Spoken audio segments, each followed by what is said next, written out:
think about everything and what happened during the last month? How can you sort of explain it or look back on it now that you're removed from it?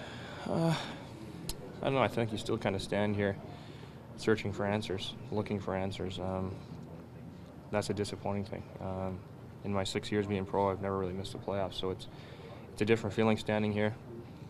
It's hard to put my exact finger. I think there's multiple things that fell apart, but unfortunately we're here standing talking about it today. Could be an interesting offseason for you, of course, the contract status. What would you like to do? Would you like to come back and try to help right this ship or explore the open market?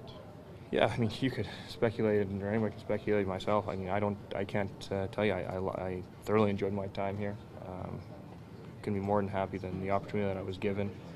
I mean, this organization is fantastic. And the original 6, the following, I love it. So, I don't know what's in store for me, but personally, I enjoyed my time. Great group of guys, and it's a great city. I very enjoyed it. I know there were a bunch of guys sort of not 100% down the stretch. How much was that a factor in the last month with Phil and Dion and JVR?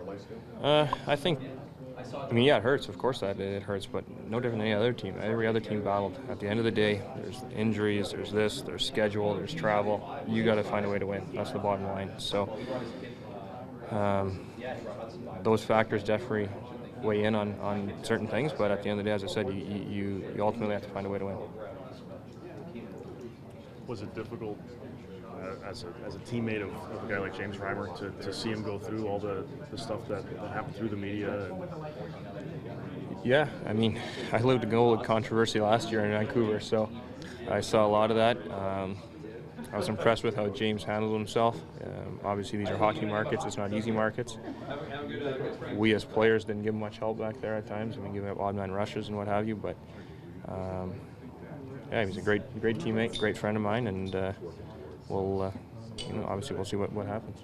In a market like Toronto, as big as it is here, how do you try to help your teammates kind of block out some of the BS, for lack of a better term, that can be out there at times? I think everybody's different. I mean, social media nowadays is very dominant. But I mean, I guess if you whether you choose to read it or not to choose to read it, but nonetheless you kind of hear about it without trying to hear about it, maybe. So I don't know. I guess as an individual, as a player, as a professional, you got to learn how to deal with it on your own. I know Brendan spoke to the group. What was his message to you guys? I don't think that needs to be said outside what happened in the room. Just nonetheless, just kind of welcoming in, just saying hi, hello, welcome, and we're expecting some big things out of this room, but nothing too serious to. What does bringing in a guy with his sort of resume or his prestige do for the franchise to bring him in? I mean, I think his experience in the league, and I mean him having 3 cups speaks volumes for what he is and his leadership. Again, I don't fully understand his position or exactly what he's going to be doing, but I can tell you he's going to be a huge asset to this organization.